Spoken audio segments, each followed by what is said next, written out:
I had a few plans on how I wanted to do the podcast today, and then Luka ruined all of them. 60 points, 21 boards, 10 assists, and a win in overtime against the Knicks last night. So, Luka, I've talked about this in the past, like what you're supposed to do with him or what you are going to try to do with him. And I've talked about body type matchups. Like the only chance you have is somebody that's bigger and quicker and probably doesn't really exist on many teams if in the league in general. And so the Knicks don't really have that guy. Their guards are smaller. If the guy's smaller, you have no chance. So they tried a few different things, and obviously it leads to switching and all the different isolations that the Mavs are going to run. They tried Randall, possessions, hit step backs on him. Grimes went right at him, too small. If it was Wood on the screen and Wood was the roll man, Mitchell's kind of caught in between. And one point he stayed hard with Wood and Luka just went right to the rim. So then you could see like later on, it was almost like they were telling Mitchell, try to stay with Luka longer. And there was another play where Grimes fought over the screen, stayed with Luka. Luka drives right. Mitchell comes over to contest. And Luka's like, whatever. I'm just going to do this underhand scoop shot off of one leg. It was stupid. And then Dallas is down 3. Luka's coming down. The Knicks, the right play, foul him, hits the first free throw, missed the second one on purpose, and somehow, because all the great ones do, end up with the basketball back in their hands when it matters, ties it up. So when I watch him, as all of you have, I'm constantly left with, what are you supposed to do with him defensively? He is the easiest scorer in the NBA. It is so easy for him. And yes, there are other great scorers, but sometimes it's just the shooting prowess where you'll see Steph hit these shots. And you're like, okay, this is insane. Durant, Giannis, it's power. Embiid, it's power, skill. Embiid really is this power, skill, touch combination that we've never seen before. And we consistently have nights in this league where every night you're like, I just have never seen anything like this before. Like, can you imagine Jordan Poole in the 80s? I'm serious with this stuff. And that's why I got so pissed over the years with the old timers who I still think they are unfairly judged because you can only be judged against the period that you're in. But the evolution of man would, like, I had that joke for a while, being like, NBA players are the only guys not evolving. Like everybody else is getting faster, stronger, and bigger and all these things. And guys are pushing the limits in all these different sports. But like, nope, but basketball, as Oscar Robertson one time came on with me, and I'm not trying to, look, Big O, I'm not, he was like, just pick Steph up full court. Like, yeah, that's it. All these coaches are just fucking idiots. And then you have Luka, who's this big, and if you've played basketball, understands angles and knows how to put his body into you, and then has the touch and the vision. It feels impossible. If you trap him, especially if you trap him consecutively, it's over. He's going to figure out how you're trapping. He's going to bring you to one side, then swing it back the other way, and then it's a 4-on-3 with not the greatest supporting cast, because then that becomes another Luka discussion where you think, what's the best way to do it? And I think Dallas has probably done the best. Well, I shouldn't say the best that they could do, but by design, it's length, guys that can test shots, guys that are switchable defensively and can provide enough spacing for shooting.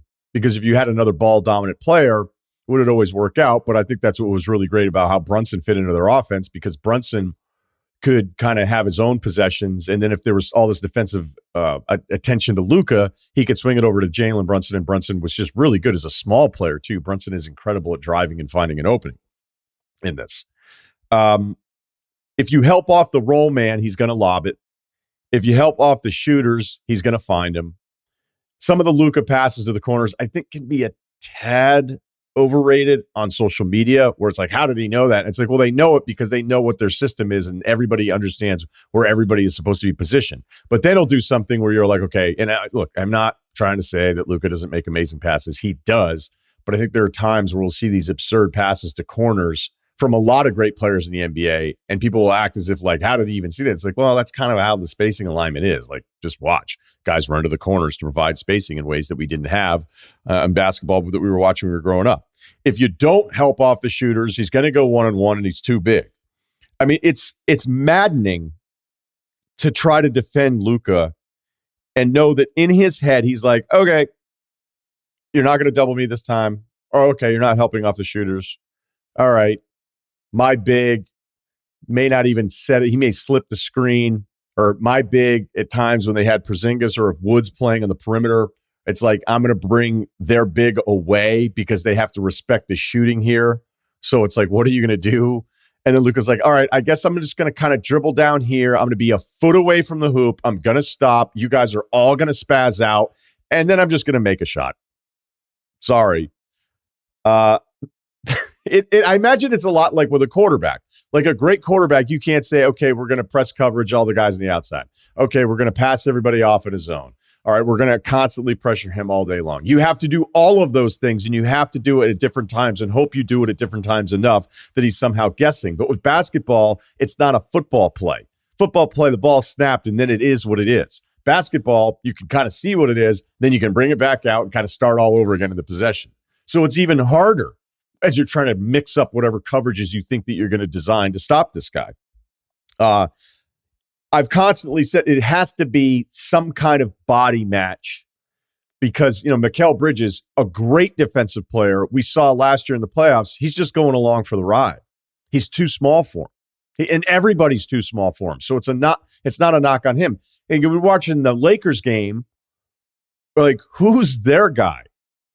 It's supposed to be, but LeBron's not going to defend Luka anymore. He's just not going to do that. Pat Beverly swiping at him and trying to annoy him for 2 hours isn't going to work either.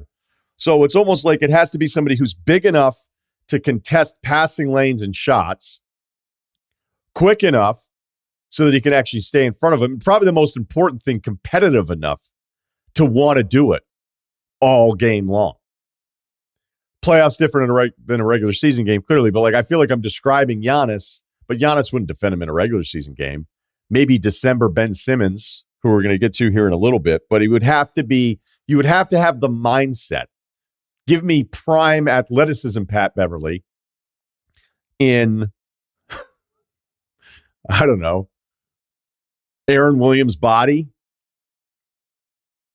I don't know that the guy really exists. I don't know that there's a ton of guys out there. So, when I think back to what he did against Golden State, I mean, maybe it's Draymond, but he still had 32, 9, and 6, 42%, 34 from 3 in 5 games against the Warriors where they had no chance. Sneaky Kevon Looney actually held up really well when it looked like Dallas thought, oh, we've got this switch on a big. Okay, they switched it. I'm just going to attack him. He actually held up pretty well. I don't know that anybody else would be going, we need Kevon Looney to stop Luka Doncic over the course of a full playoff series.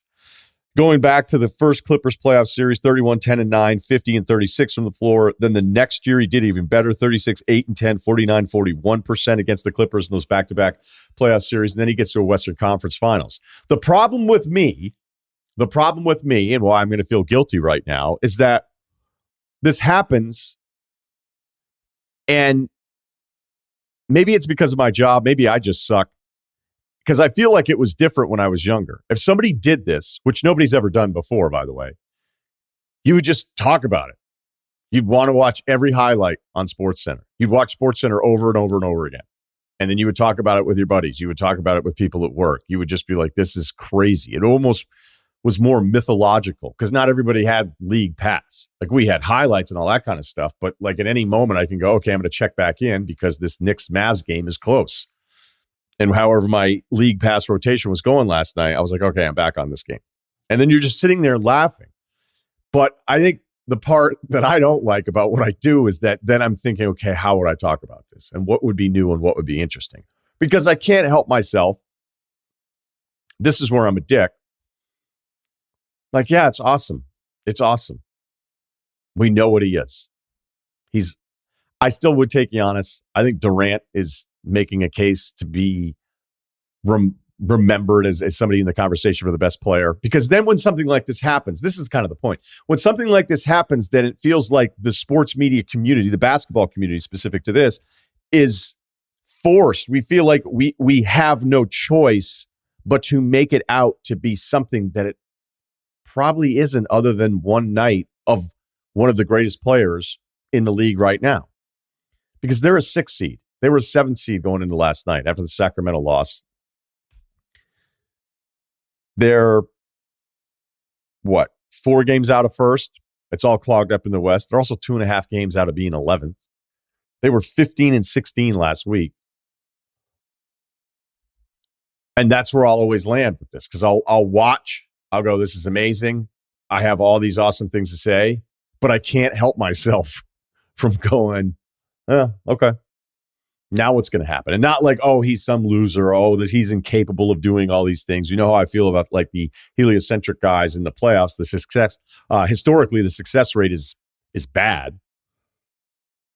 And maybe that's the point. Maybe that I'm not supposed to do any of those things after last night's, because I kind of don't want to. I actually feel guilty about it, but I can't help myself, because then when I see all the other commentary about like, man, nobody'd want to play them in the playoffs, I'm like, I don't know. I'd rather play them than a healthy Golden State. I'd rather play them than Phoenix, Memphis, healthy Clippers, Denver. Yeah. Like, I think all of those things are fair, but maybe now's not the time, because the MVP thing started happening. Like, I couldn't look. If Kendrick Perkins is going to say that it's Luka by a mile now, then I would push back. I would say, I don't think that's accurate. I think he's insane, but the MVP race is stacked, just like the tops of both conferences. So a night we've never seen before, and then an ending of this segment that I can't help myself from.